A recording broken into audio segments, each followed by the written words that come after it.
Alright guys, welcome back to the Everything College Football Podcast. Today we're going to be breaking down the top 10 defenses for the 2021 season. Before we jump into the top 10, we'd like to start with an honorable mention. It's going to be the LSU Tigers. The reason they're number 11 is because they have a lot of work to do. LSU ranked 124th in yards per game allowed and dead last in FBS and pass defense. The Tigers also allowed 100-plus rushing yards in the final 9 games, with the only outlier being 623 pass yards allowed to Mississippi State in Week 1. So Durante Jones has a lot of work to do, and we're going to jump right into that. So LSU ranks 44th in returning production, so plenty of talent to work with. They get back Neil Farrell and Glenn Logan on the interior, while Andre Anthony, he'll join them up front coming off the edge. Anthony had a team-high 5.5 sacks last year, along with 4 QB hurries. B.J. Ojolari was a freshman, also made some big plays in limited action with 4 sacks, but 3 of those came versus South Carolina earlier in the season, but has outstanding length and will be important in revamping this pass rush. At linebacker, I really like this core they have. They got Mike Backersville. He's back, posting 55 tackles in 8 games a season ago. He's going to be joined by Clemson transfer Mike Jones. He was a standout in coverage for the Tigers. Very underrated addition, in my opinion, with Mike Jones. And Damone Clark, he led the Tigers last year with 63 stops, or tied with Jacoby Stevens, rather, for 63 tackles as the team high. But he's a veteran on this team, one of the only returnees, really, other than Derek Stingley from that national championship team on this defense. So he's going to be very important. He's going to be leaned on this fall. But what really makes this defense stand out is, the secondary, of course. It's what has people most excited for 2021. Derek Stingley, he's, of course, the nation's top returning corner. No one's really going to contest you on that. But, on the other side, Elias Ricks, he was a top-ranked corner recruit in last year's class as a true freshman. He shined, through the later half of his freshman season. A lot of good plays and coverage. He made a pick 6 against Florida. It was a highlight play. So he gives LSU, arguably the nation's top corner duo in FBS. But as safety, this is where this team will have to find its best fits. Because they have to completely revamp this pass defense. It was, just atrocious last season. They got locked down at corner, but the rest, it's kind of got to be filled in. Major Burns transfers over from Georgia. While Sage Ryan, he was a 5-star as the nation's second-ranked safety. Jay Ward and Todd Harris figure in as the starters for now, but the depth is there. Those two, Harris and Ward, combined for 5 interceptions, with Ward making the transition from corner to free safety. As Coach O has said, we need help there, so that's where he's going to fill in. If Cordell Flott, he struggles with nickel, then he could play there as well. So a lot to like about this defense, but it wouldn't make sense to put them in the top 10 right now, as they have a lot of work to do. So, moving to number 10, we have the Indiana Hoosiers. The Hoosiers returned 81% of their defense from a season ago. A good unit, it's been a catalyst the past 2 seasons by a few familiar names to IU fans. Linebacker Micah McFadden, he's led the Hoosiers in tackles and tackles for loss in each of the past 2 seasons, with a combined 119 stops and 20.5 becoming behind the line. Even leading the team in sacks this past season of 6. He's just an all-around premier playmaker. He also came up with 2 interceptions in each of the past 2 years as well. He's an all-around elite playmaker who's going to be the head of this unit's success. The defensive linemen Jerome Johnson and DB Jamar Johnson are gone, but veteran Marcelino Ball was back to anchor down his outside linebacker spot along with Kevin Jones. IU ranked 19th in scoring defense a season ago at 20.3 points per game, but they slightly allowed more yards per play in 2020 than in 2019. They got pushed around significantly by Penn State and Ohio State up front.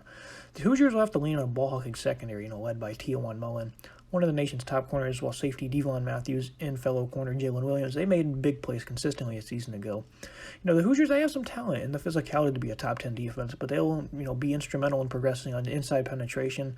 As previously noted, despite ranking 34th against the run, those aforementioned games against the heavyweights was concerning, and they're going to have to progress in the area if they want to move to the next level, as they got pushed around in the trenches against the heavyweights of the conference. Moving to number 9, the Utah Utes. I really like this unit. The Utes ranked 5th in FBS in returning production defensively, and that's a scary sight for the Pac-12. Utah's defense took a small step back a season ago. They went up from allowing 15 points per game to 26, but they didn't allow more than 400 yards in a single contest and posted a turnover margin of 0. Meaning, this offense, they gave it away as much as the defense got it for them. Devin Lloyd is arguably the nation's top linebacker, posted a mere 48 tackles and 10.5 tackles for loss in 5 games, which is elite production in just 5 games.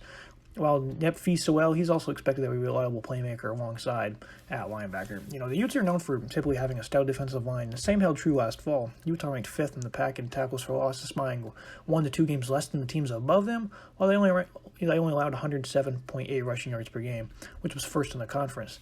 6'3", 250-pound Mike Tafu is a breakout player that should be fighting for perennial all-conference honors off the edge while flipping the script to the secondary, a group that was in the middle of the pack of the season ago. Utah ranked 10th in the conference in pass defense, giving up almost 266 yards per game. But there was nothing excessive as they allowed only 8 TDs compared to 7 INTs, while they only allowed one passer to complete higher than 61% of them, that being USC's Keaton Slovis. The Utes didn't allow big passing plays, and that noticeable limit on volume was a big plus as well. Vontae Davis and Jatarvis Broughton are the best players on this back end. They did a very solid job, replacing 3 starters in the secondary season ago. This defense has a high ceiling, and with an offseason of work, they should become the Pac-12's best. Not just, I like the secondary's progression, but I think the whole entire defense is going to really lead the conference strong for sure. Number 8, we have the Texas A&M Aggies. This is a really good defense a season ago. The Aggies' defensive resurgence continued last season as they led the entire conference in yards per game allowed, ahead of Georgia by just a couple of yards. Texas A&M, they only allowed 317.3 yards and 21.7 points per game. Despite the loss of a few key faces, that shouldn't change much in 21. The top returning tackler for the Aggies is linebacker Aaron Mansfield, who should break out once more this fall as he's got to replace Buddy Johnson and then Anthony Hines, who, of course, didn't play last season. Coming off the edge as a potential top 10 pick, though, in next April's draft, and premier disruptor DeMarvin Leal. He was the reason why the Aggies ranked second nationally in rush defense, behind, of course, the Georgia Bulldogs. So Leal, he's going to be a premier player in the conference in his respective position. This rush defense really shouldn't lose too much touch. They should be up there once more because they're an extremely tough unit, especially on the interior. The return of starting safeties Leon O'Neal and Damari Richardson should also go a long way in improving what was a modest secondary a season ago that allowed more big passing plays than the average defense. Veteran Miles Jones coming back as well is a plus for this unit, but the young talent joining this lineup is the best bet on why this unit will still be a top 10 defense once further.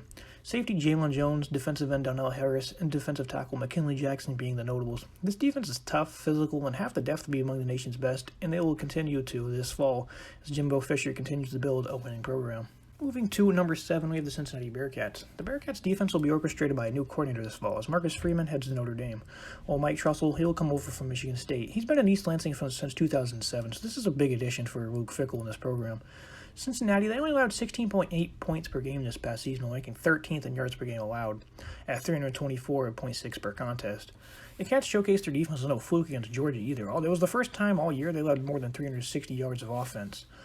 Myjah Sanders is their top defensive player. He opted to return to school for his senior season and is one of the top presences off the edge in the entire country. He had 10.5 tackles for loss, 7 sacks, and had 5 pass breakups. He's a pure energizer bunny off the edge for them, and he's an instrumental piece of this defense. Bearcats have some holes to fill, though, in the middle. At linebacker, Darian Beavers is the team's top returning tackler, while Tyler Van Vossen is a breakout contender, a guy I think is going to reach that next level this fall. As Fickell's done a phenomenal job with the progression on players on this defense, and Vossen is going to be the next one. Cincinnati's secondary is the most impressive part of this football team, though. It's been a lethal ball-hawking, playmaking back end. It gets a majority of its stars back. Mount Gardner is one of the nation's top returning corners, while Javon Hicks and Kobe Bryant are perennial playmakers of their own. The secondary over the past few seasons under Fickell, they really, ball-hawking is an understatement. They record a lot of interceptions, a lot of pass breakups. These guys are hard to make big plays against. Moving to number 6, this might shock some people, but I really like the West Virginia Mountaineers. Neil Brown's done a tremendous job with this defense. The football program as a whole, but the defense is really taking shape quickly. They've showcased incredible progression from a year ago that will likely transfer into success this season. The return of Dante Stills kicks things off as one of the nation's top returning defensive tackles. He's posted 22.5 tackles for loss over the past 2 seasons, just a whopping number. Tyreek Smith and Tony Fields are gone, but Alonzo Addy is expected to emerge as this unit's next best playmaker after posting 66 tackles a season ago. Rising sophomores and defensive tackle Ikem Mesidor and linebacker Jared Bartlett, they made great plays last year in limited action in 2020 and are players on my radar to potentially break out in a big way in the Big 12 this fall. The Mountaineers only allowed over 400 yards once in 10 games, with that being second to last game on the year as they were routed by Iowa State. West Virginia also ranked first nationally in pass defense, giving up only 159.6 yards per game while picking off 11 passes and only allowing 12 scores. The Neers were quite sturdy against the run as well, only giving up 3.5 yards per carry and 131.8 yards per game on the ground. This defense is really good. It's an underrated unit. I think they're going to continue to turn heads this fall. The pass defense was no fluke whatsoever after watching film on them. They have a lot of guys who really stand out in the back end, with Alonzo Addy once more being one of those guys. Moving to number 5. Speaking of the team that routed West Virginia last year, Iowa State. I really like this defense. They get back a lot for 2021, and they're as one of the most experienced defenses, not just defenses but teams as a whole for 2021. and they only lose a couple of starters. They get back Will McDonald on the defensive front. He's arguably the conference's top defensive player coming into the year. He had 13.5 tackles for loss and 10 sacks following his first season as a full starter. I mentioned him as the top returning defensive player for Iowa State, but that honor should really go to Mike Rose, as he was the Big 12 Defensive Player of the Year a season ago. He's one of the best developmental projects of Matt Campbell. He's took the former unranked recruit and turned him into the aforementioned Player of the Year. He had 96 tackles, 10.5 tackles for loss, and 5 picks a season ago. Just whopping numbers from the linebacker, 5 interceptions, as I just noted. Just impressive stuff. He was getting it done in coverage, off the edge, in space. It was just a standout season from him. If you have a chance, check his highlights out. Hell of a ball player. The stout, aggressive front seven allowed Iowa State to rank 8th in rush defense, giving up 120-plus yards only 3 times on the season, but held opponents to an average of 3.2 yards per carry. Iowa State, the Cyclones, their Achilles heel was against the pass. They weren't bad, just inconsistent. They get back Greg Ellsworth and Anthony Johnson, the veterans. That's really impactful. The defensive backs only recorded 4 interceptions, though. And again, the linebacker had 5. The DBs only had 4. So that's going to have to be, something they improve on. They're going to be better. They need to be better at making plays on the ball. Need to be better at making, being in position to make plays as well on the ball. But overall, this defense should evolve even further. With all the veterans they get back, they're a very tough defense. Multiple times in that Big 12 championship game in the second half, they were in deep territory and they were able to withhold Oklahoma from scoring. These guys, they can bend at times, but they will not break. The toughness is there.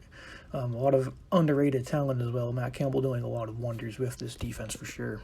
Moving to number 4, the Wisconsin Badgers. The Badgers consistently have the nation's top defensive units, and nothing will be different this fall for Jim Leonard's group.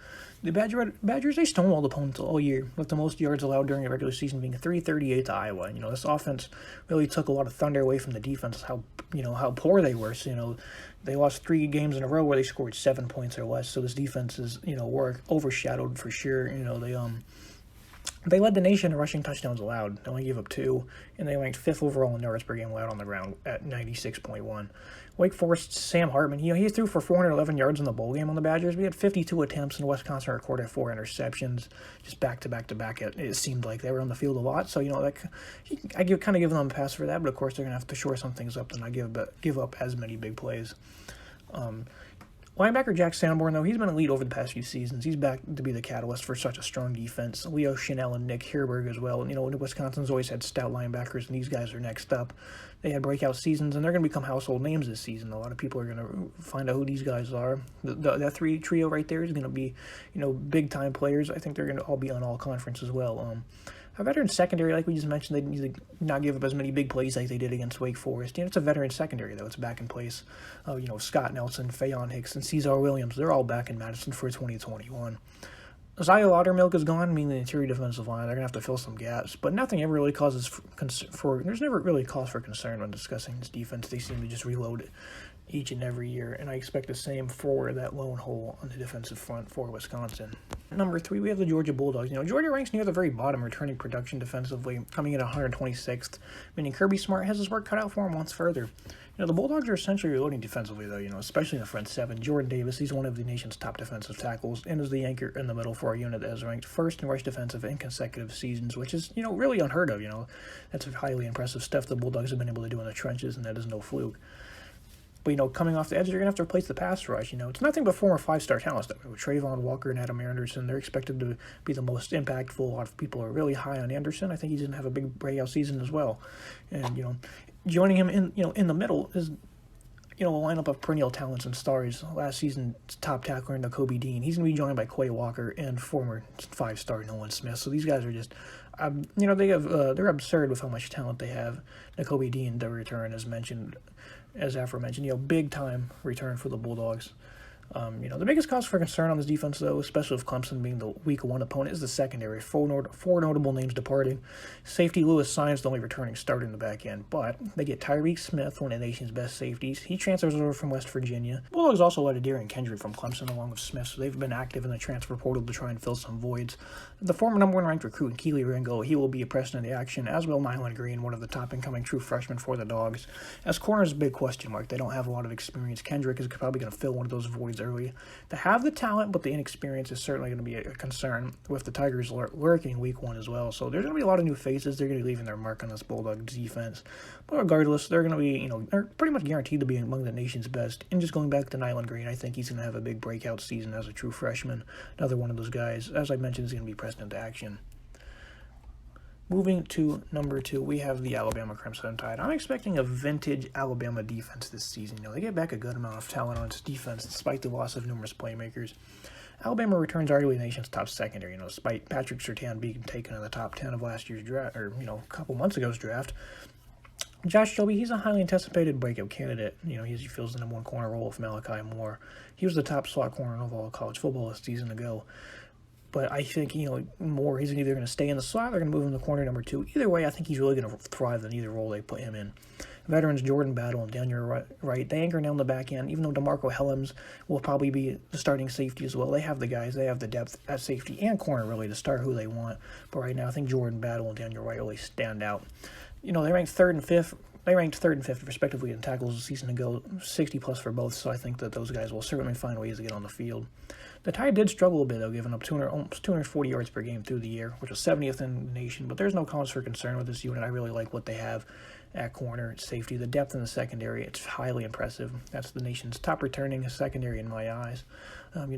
Moving to the front 7, though, Jalen Moody, he's one of those breakout stars at linebacker, but, they added Henry Tuoto at linebacker from Tennessee. He's going to replace, I think, the shoes left by Dylan Moses at inside linebacker. Even though Moody, I think if he's pressed into action, he'll thrive in that role. He played very well last season in limited action. Christian Harrison, Christopher Allen, of course, they're elite playmakers. They're going to be playing alongside him on the edge. Whoever gets the start inside linebacker, those guys were phenomenal a season ago. They should be top conference honors for sure. The return of Fedarian Mathis, though, on the interior defensive line, that's big news for Bama. As an elite run stuffer, he clogs gaps.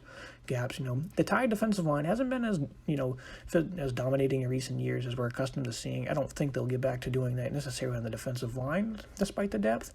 But I do like what they have in the front 7 and in the secondary as a whole. I'm really excited to see this defense get back to its its dominating ways, I guess you could say. At number 1, we have the Clemson Tigers. Clemson's the polar opposite of Georgia we had at number 3. They get back 96% of their defense for 2021. And the last time the Tigers got this much back, they went 15-0 with a national championship. Clemson's defense, they have a bad taste in its mouth after being thrashed by Ohio State in the Sugar Bowl. And with this much talent and experience back, it's going to be a given this is the nation's best defense. The Tigers have a plethora of talent in the defensive line with 4 former highly ranked 5-stars in the fold. Xavier Thomas, he's back after missing all of 2020 due to COVID, while KJ Henry, Brian Brisset, and Miles Murphy all made impressive impacts despite it being their first year in the lineup. Miles Murphy actually led the team in tackles for loss, double figures as well. The Tigers, they stay stout in the middle of the defense, though. Braylon Spector is quietly an impact performer, and even ended the year as the leading tackler for the team.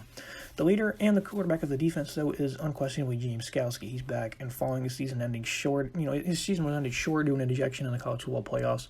He'll be eager to get on the field as one of the nation's top and most underrated players at his position. Much like Georgia, though, the secondary has causes for concern as this back end was dismantled by Justin Field, and miscommunication plagued them immensely. Nolan Turner is the lone veteran at safety, while Mario Goodrich is an athletic specimen that will be pushed into the starting lineup this fall. While Andrew Booth is another breakout candidate for the Tigers following the dismissal of Darian Kendrick. Booth made a lot of great plays on the ball last season, and he's going to step into that cornerback 1 role. I don't think, I'm not really too concerned about this defense. The miscommunication certainly hurt them, but I think they're going to get all the kinks worked out. You hate to see that happen in the last game of the season. That was a little bit concerning to see, but with Brent Venables as the defensive coordinator and with the bad taste this defense has in their mouth, they're certainly going to come out thriving on all cylinders, especially in the back end. All right, guys, so that is it. Just a quick breakdown of the top 10 defenses this fall. If you disagree or would like to add anything in the comments, please go ahead. It was a hard list to put together, so I'm certainly open to any suggestions on who should be in here.